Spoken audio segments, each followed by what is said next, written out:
오늘 저희에게 주시는 하나님의 말씀은 구약 성경 창세기 6장 1절에서 8절 말씀입니다.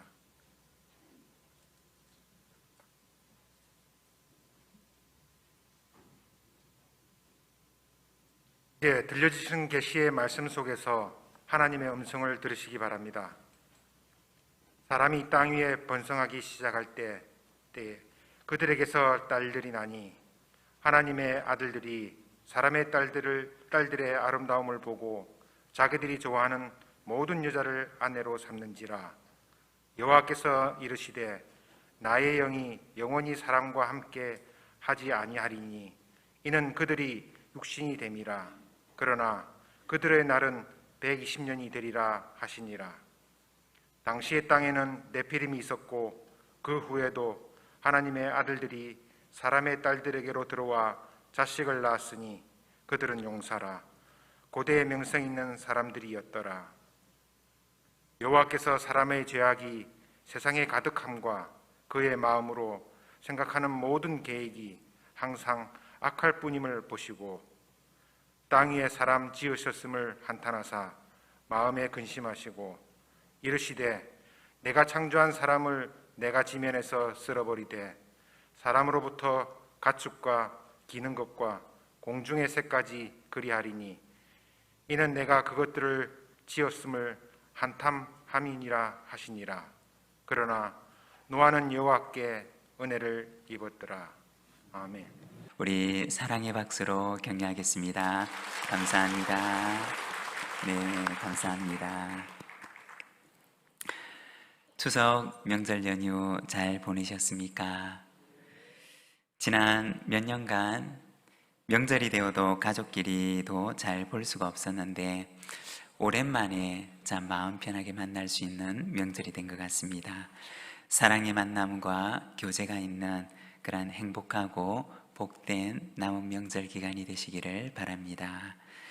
얼마 전에 재미있는 글을 읽은 적이 있는데 재미있는 규칙을 세웠던 한 가정에 대한 이야기입니다. 어떤 가정에 가족들끼리 아주 재미있는 규칙을 하나 세우게 되었습니다. 가족들끼리 일주일 가운데 하루씩 맡아서 그날 집에서 일어나는 모든 일은 어떤 일이든지 간에 그날을 맡은 그 사람의 탓으로 돌리기로 했던 것입니다. 예를 들어서 가정의 아빠가 주일을 맡게 되었다고 하면 주일에 일어나는 모든 일은 무슨 일이든지 간에 아빠가 사과를 해야 하고 아빠가 가족들에게 용서를 구해야 하는 규칙이었습니다. 오늘은 주일이니까 모두 내 탓입니다. 저를 용서해 주세요 라고 용서를 구해야 했습니다. 어느 주일 저녁에 아빠가 하루 종일 밖에 있다가 저녁 늦게 집에 들어가게 되었습니다. 집에 들어서자마자 아빠는 무조건 사과부터 했습니다. 아빠가 정말 미안합니다. 저를 용서해 주세요. 그러자 온 식구들은 아빠에게 그래요, 용서해 드릴게요 라고 대답을 합니다.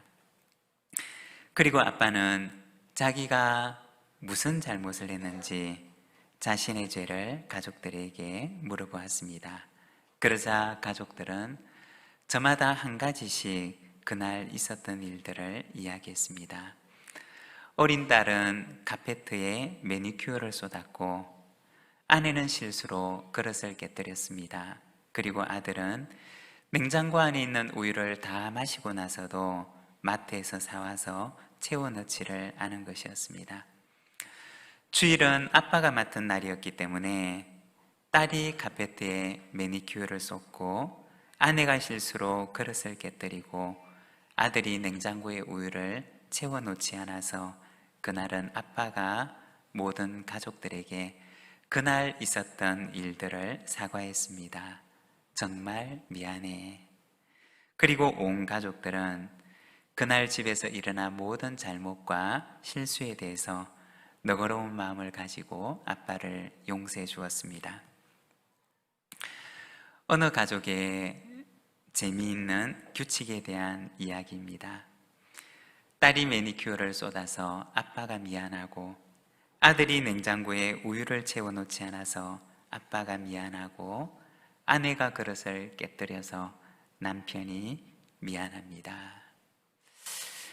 우리가 누군가가 잘못을 한다 하더라도 그 잘못에 대해서 비난이나 지적을 하기보다는 그것을 감싸주는 따뜻함이 있다면 우리는 얼마나 행복하고 화목한 가정을 만들어갈 수가 있을까요? 우리 모든 가정들이 서로의 연약함이 있더라도 그것을 따뜻하게 품어주는 화목한 가정을 만들어가는 우리 모든 믿음의 가정들이 되시기를 바랍니다. 오늘은 우리가 창세기 6장의 말씀을 함께 읽었습니다. 오늘은 하나님의 백성, 하나님의 탄식이라고 하는 제목을 가지고 이 말씀을 함께 묵상하고자 합니다. 우리가 지난주에는 하나님의 백성의 회복이라고 하는 제목을 가지고 말씀을 나누었는데, 우리가 지난주부터 시작해서 몇 주 동안은 하나님의 백성이라고 하는 이 주제를 가지고 우리가 말씀을 함께 묵상하는 시간을 가지고자 합니다. 왜냐하면 하나님의 나라를 회복해 가는 데 있어서 가장 중요한 것은 바로 하나님의 백성이기 때문입니다. 하나님 나라의 회복은 하나님의 백성의 회복에서 시작하고, 그리고 하나님의 백성의 회복으로 완성되는 것입니다. 하나님의 백성이 회복되는 그곳에 바로 삶의 현장에 하나님의 나라가 임하게 되는 일들이 일어나게 되는 것입니다. 오늘 우리가 읽은 창세기 6장의 말씀은 회복 이전의 상실과 그로 인한 탄식과 근심에 대해서 말씀을 하고 있습니다. 창세기 1장의 말씀을 보게 되면 창조 속에 담겨져 있는 하나님의 비전이 나타나 있습니다. 그런데 오늘 우리가 읽은 창세기 6장의 말씀은 하나님의 실망과 하나님의 한탄과 근심의 이야기가 등장하고 있습니다. 하나님께서는 무엇으로 인해서 그토록 탄식하시고 그토록 근심하셨던 것일까요?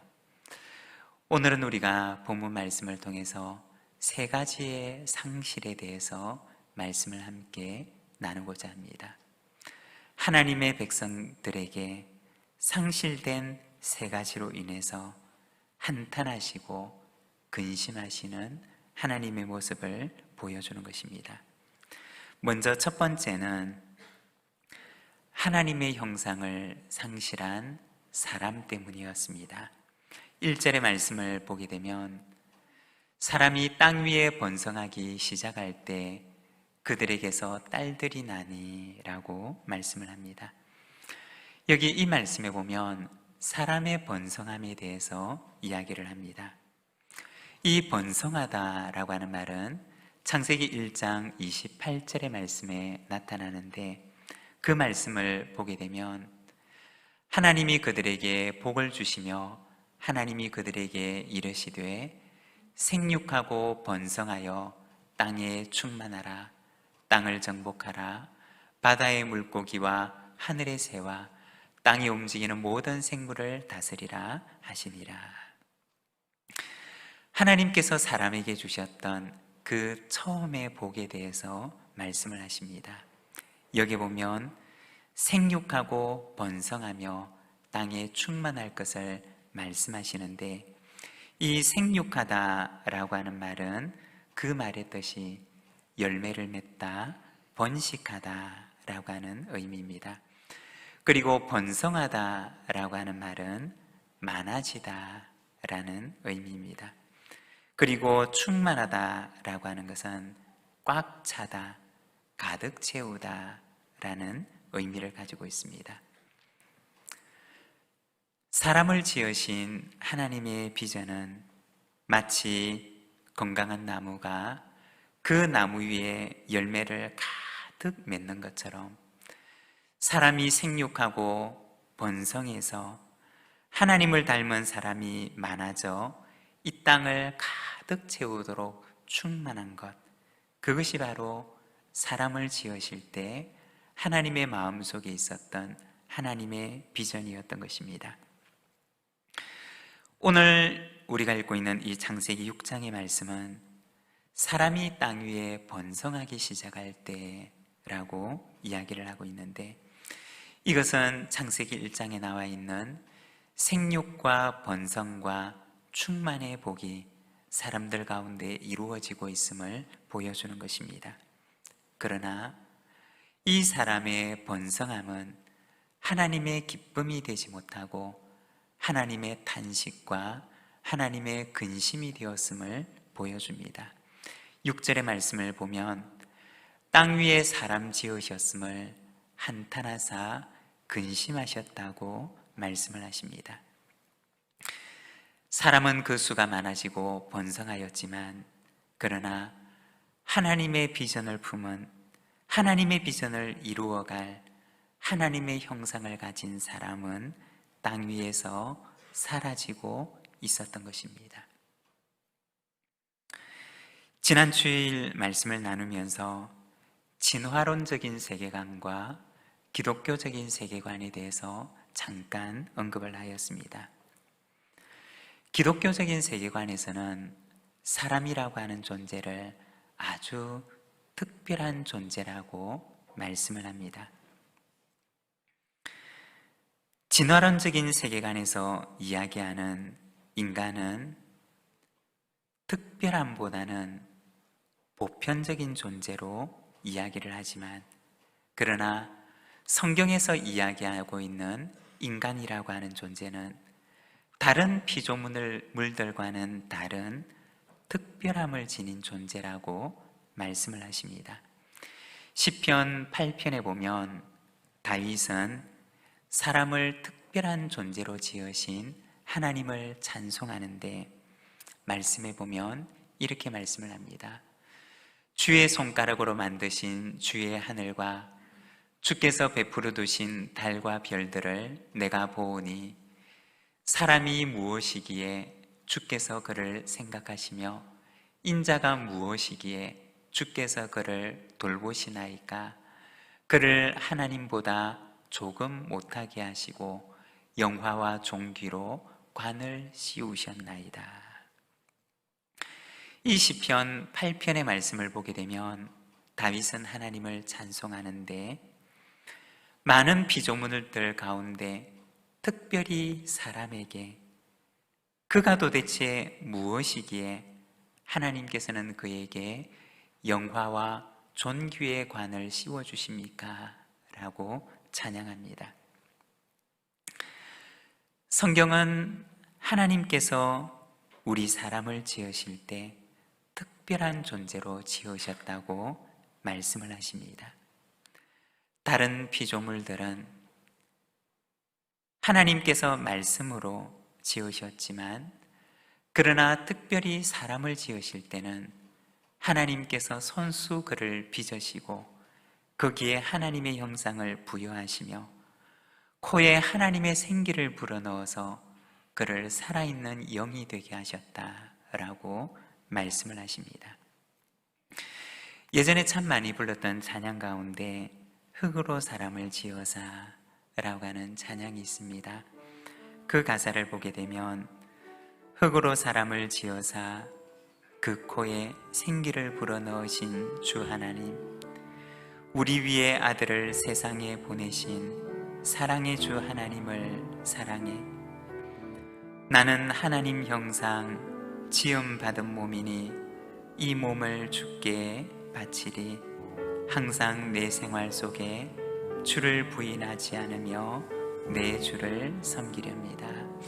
우리 혹시 부르실 수 있는 분은 우리 하나님께서는 우리 사람을 지으실 때 다른 피조물들과는 다른 특별함을 가지고 하나님께서는 사람을 지으셨던 것입니다.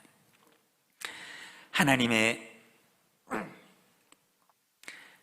형상을 따라 사람을 지으시고, 그리고 그 코에는 하나님께서 직접 생기를 불어넣어서 그를 살아있는 영으로 지으셨다고 말씀을 하셨습니다. 사랑하는 여러분, 우리는 하나님께서 지으신 특별한 존재인 줄로 믿습니다. 특별한 계획을 가지고 이 피조 세계 가운데 이곳에 하나님의 나라를 이루어 가도록 그 위에 영화와 종교의 관을 씌워주신 특별한 존재인 줄로 믿습니다. 우리 같이 한번 이렇게 고백을 하겠습니다. 나는 특별한 존재입니다.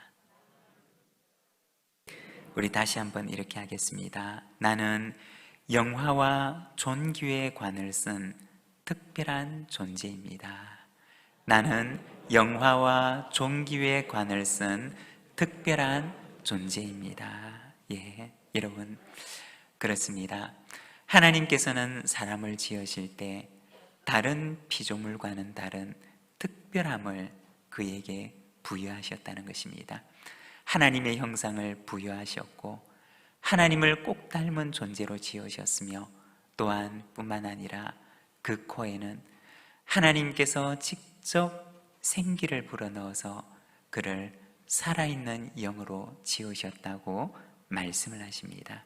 여러분, 우리 안에 하나님의 형상을 간직하며 우리가 특별한 존재임을 기억하며 살아가는 우리 모든 믿음의 가족들이 되시기를 바랍니다.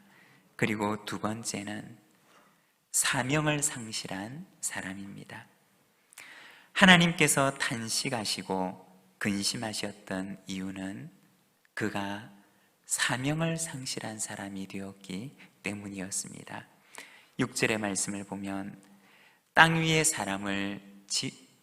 사람 지으셨음을 한탄하사 마음에 근심하시고, 왜 하나님께서 이 땅 위에 사람 지으셨음을 한탄하셨느냐?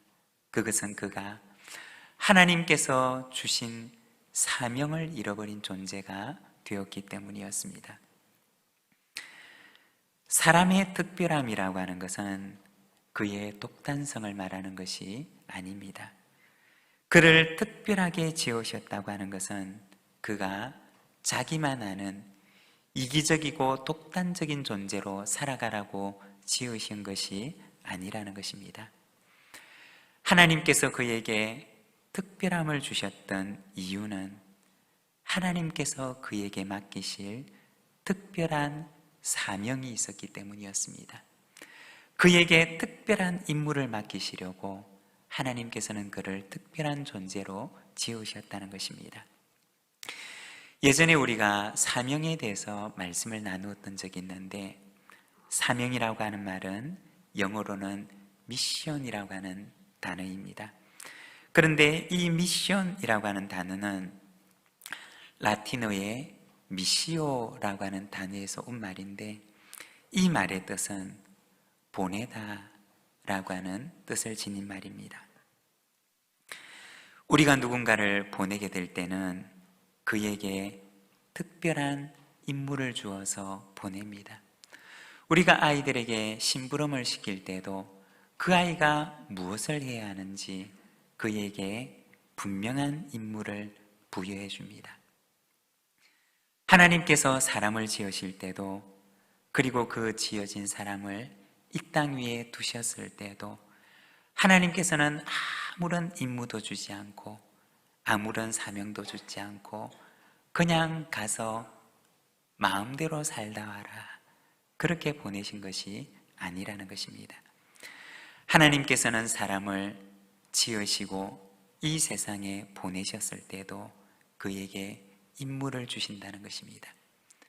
하나님께서 주시는 그 임무를 가리켜서 바로 사명이라고 이야기를 합니다. 하나님께서는 우리를 지으시고 우리를 세상에 보내십니다. 가정에 보내시고 일터에 보내시고 이웃들에게 보내시고 우리의 삶의 현장에 보내십니다.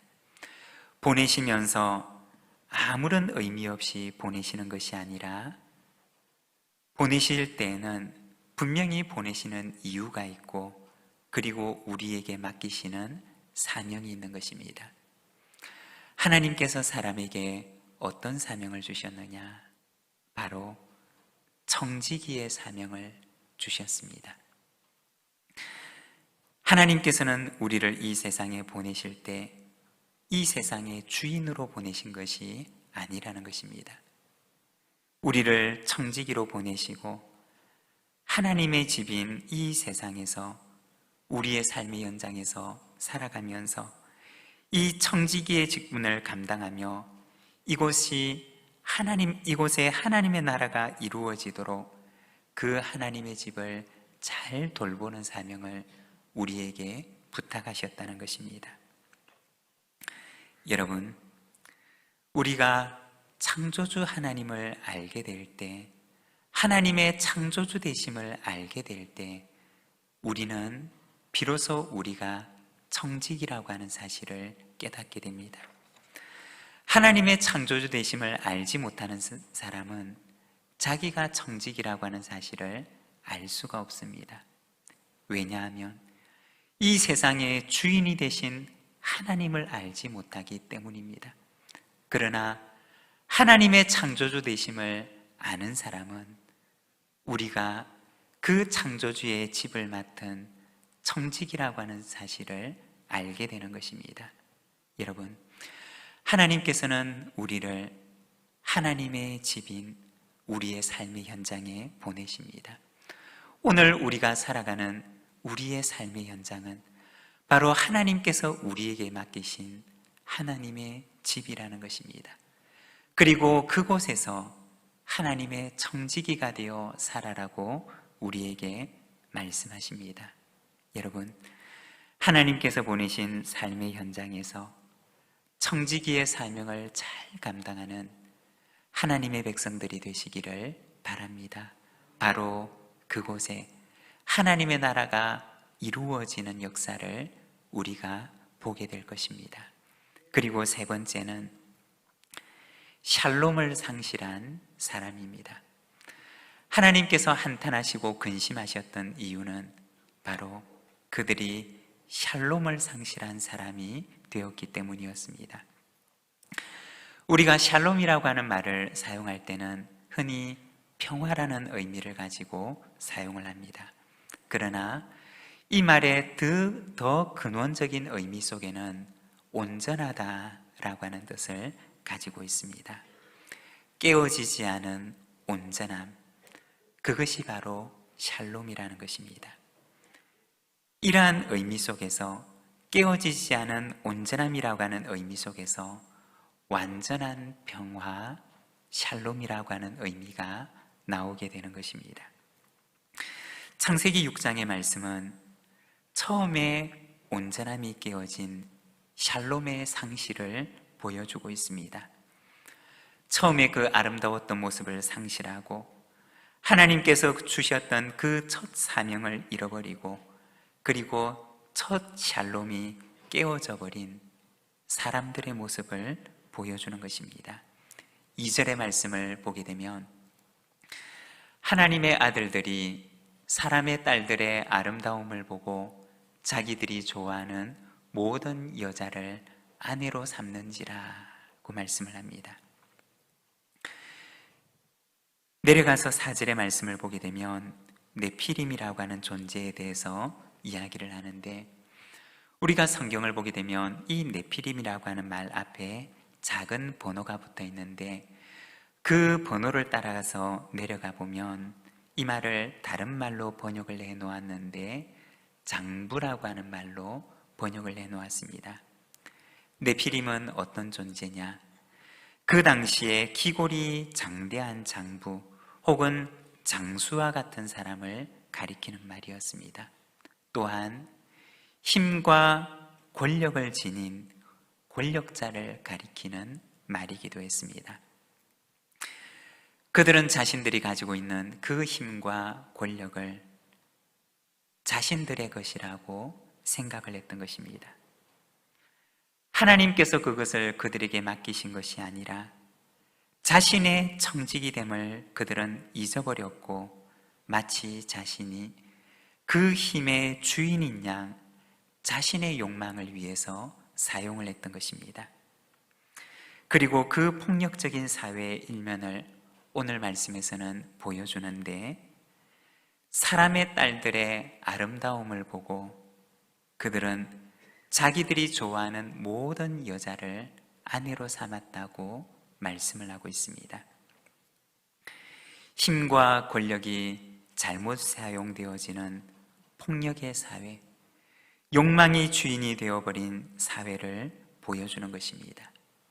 서로 섬기고 서로 사랑하며 사랑하는 청지기의 사명을 가진, 섬김의 사명을 가진, 샬롬의 사명을 가진 사람으로 하나님께서는 그들을 지으셨지만, 그러나 그들이 창조주 하나님을 잊어버리게 될 때 그들은 자신의 청지기됨도 잊어버렸던 것입니다.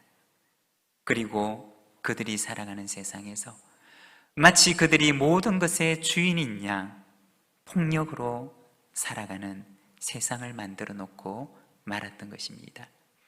힘이라면 모든 것들을 얻을 수가 있는 것처럼 생각하며 그들은 힘의 세상을 만들어 놓았던 것입니다. 사랑하는 여러분, 하나님께서는 우리가 청지기라고 하는 사실을 기억하기를 원하십니다. 하나님의 창조주됨을 기억하는 사람만이 자신의 청지기됨을 깨닫게 되는 것입니다. 우리의 삶의 현장에서 우리를 청지기로 세우신 하나님을 기억하며 살아가는 저와 여러분의 삶이 되시기를 바랍니다. 우리의 청지기됨을 기억할 때 우리는 우리가 살아가는 곳에서 샬롬의 세상을 만들어갈 수가 있는 것입니다. 그리고 그 샬롬이 있는 곳에 하나님의 나라가 이루어지는 것입니다.